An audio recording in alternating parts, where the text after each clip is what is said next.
Halo guys, kembali lagi dengan gue Guru guys. Di video kali ini gue akan mereview episode 9 di anime Kumo Desuga Nanika. Dan mungkin juga akan mengandung sedikit spoiler. Jadi buat kalian yang mau kena spoiler bisa close aja video ini. Oke, langsung aja kita masuk ke pembahasannya.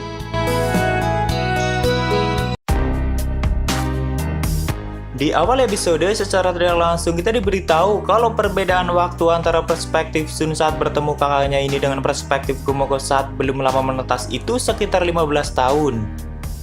Karena telur yang mereka maksud adalah telur Fei yang waktu itu ditemukan oleh Kumoko dan setelah itu dibawa pergi oleh para petualang setelah membakar rumah kesayangan Kumoko. Dan di hari yang sama, para petualang juga membawa pulang benang laba-laba Taratek yang saat ini sudah dibuat sal oleh ibunya Julius dan dipakai oleh Julius. Benang monster laba-laba memang sangat mahal guys. Apalagi jika benang itu berasal dari jenis laba-laba yang langka, misalnya benang laba-laba milik Kumoko di jenis Zoa lainnya itu bisa menjadi barang yang sangat istimewa kalau dibawa ke wilayah manusia. Kumoko saja saat baru menjadi dewa dan kehilangan semua kekuatannya atau menjadi beban kan dia nggak ada kerjaan tuh waktu dari wilayah iblis. Ariel meminta Kumoko untuk menghasilkan benang setiap harinya dan benang itu yang digunakan untuk membuat kostum perang dan sebagainya di wilayah iblis. Karena saat itu walaupun belum bisa menggunakan kekuatannya lagi, Kumoko tetap bisa menghasilkan benangnya. Tapi kalau benang yang dibuat sal oleh ibunya Julius gue masih bingung itu benang Kumoko atau bukan. Tapi memang ditemukan di hari yang sama pada saat pengambilan telur Fei. Dan scan ini adalah pertemuan terakhir antara Sun dan kakak pahlawannya karena tidak lama lagi partinya akan dibantai oleh Shiraori. Dan hanya disisakan satu orang yaitu Hairins agar orang itu nantinya yang akan menceritakan kejadiannya sama Sun. Tapi ya jelas dia tidak mengetahui siapa yang telah membantai partinya dan taunya cuma kalau wanita berwarna putih yang sudah melakukannya. Tapi nantinya Sun akan tahu di volume 5 setelah melihat sosok Shiraori langsung dia akan langsung sadar kalau wanita putih yang dimaksud Hairin adalah Shiraori. Dan kayaknya nggak akan ditampilin adegan saat party Julius dilenyapin sama Shiraori karena memang sekilas doang dan nggak bisa disebut pertarungan juga. Padahal saat pamitan sama Sun ditampilinnya udah keren banget ya guys. Apalagi sosok Shiraori-nya memang masih dibuat samar-samar ditunjukinya waktu di awal-awal volume ini. Lalu di episode 9 ini juga ada pertemuan pertama kali antara Kumoko dengan dewa bernama Gulie dan juga percakapan pertama antara Kumoko dan Di. Kemungkinan saat itu Gulie belum tahu kalau ada satu reinkarnator yang direinkarnasi oleh Di labirin alam besar. Dan dia penasaran dengan skill yang sudah Kumoko dapatkan dari hak istimewa administrator yang sebelumnya diberikan oleh Di sebagai hadiah karena sudah menghiburnya. Dan juga karena salah satu klan naganya dilenyapin oleh Kumoko. Gulie memang tidak terlalu menyukai kalau salah satu para naga kuatnya dibunuh oleh makhluk lain. Seperti halnya Ariel yang marah kalau keturunan laba-labanya dibunuh oleh makhluk lain. Dan Gulie juga adalah dewa yang berasal dari ras naga. Jadi semua naga di dunia itu secara tidak langsung adalah kerabatnya. Dan sebenarnya para naga kuat ada juga untuk menjaga keseimbangan dunia. Makanya para naga-naga terkuat yang tersebar di semua wilayah tidak akan sampai mengamuk di wilayah manusia atau iblis. Karena mereka cuma menjaga keseimbangan dunia. Tapi ya karena Di udah menyuruh Gulie untuk membiarkan Kumoko, jadi Gulie langsung balik lagi. Karena tidak mungkin Gulie menentang perintah yang diberikan Di. Jadi siap-siap aja nanti para naga yang ada di labirin bakalan dihabisin sama Kumoko untuk alternatifnya menjadi lebih kuat. Di sini Kumoko juga belum memahami bahasa yang digunakan oleh makhluk dunia itu dan memang bahasa yang mereka gunakan berbeda. Lalu percakapan Kumoko dengan Di itu momen yang cukup langka loh guys. Karena kedepannya kita jarang sekali bisa mendengar suara indah dari Di.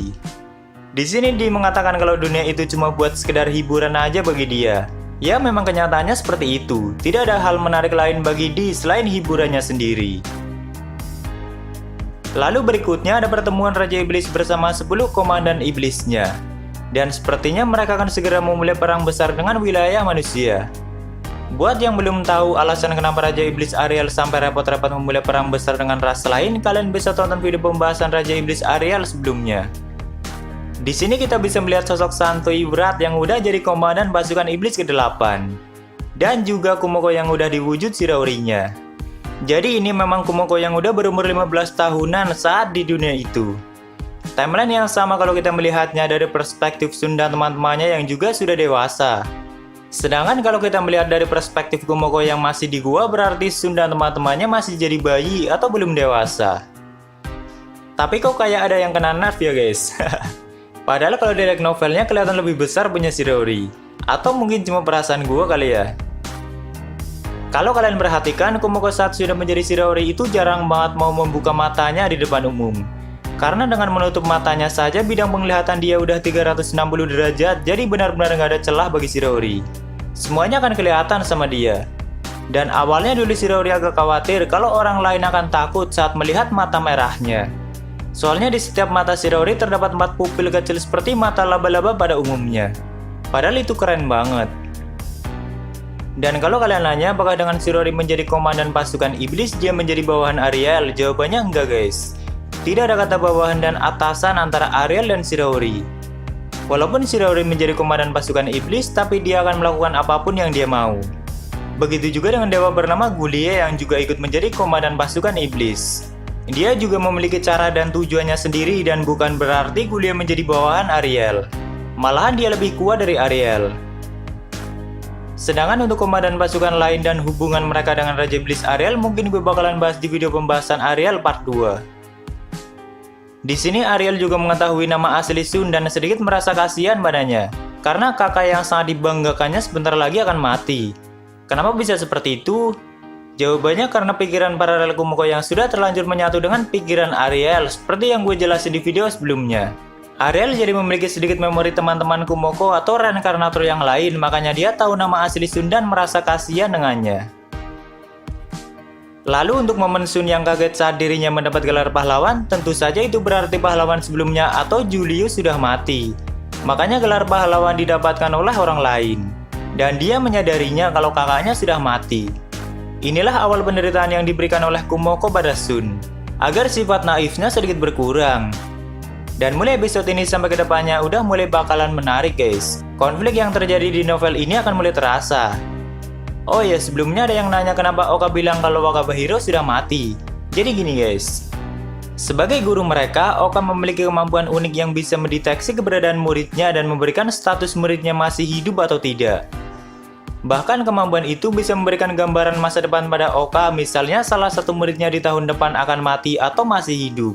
Tapi nggak 100% akurat, cuma gambaran kasarnya aja. Dan kemungkinan besar kalau nama Wakabahiro udah menghilang dari daftar kemampuan yang dimiliki oleh Oka. Karena Kumoko udah menjadi dewa saat itu. Dan secara otomatis nama Wakabahiro akan hilang dari sistem. Karena Shiraori sudah tidak terikat dengan sistem. Dan memang dia juga menuliskan jiwa Kumoko dengan nama Wakabahiro saat mereinkarnasinya ke dunia itu. Jadi Oka mengira kalau Wakabahiro sudah mati. Oke, mungkin segitu dulu untuk pembahasan kali ini. Jika ada kesalahan atau kurang tepat, gue minta maaf dan kalian bisa koreksi aja di bawah. Like jika kalian suka dengan pembahasan ini dan dislike jika tidak suka, tidak apa-apa. Thank you yang udah mampir, sampai ketemu di video selanjutnya. Salam guru guys.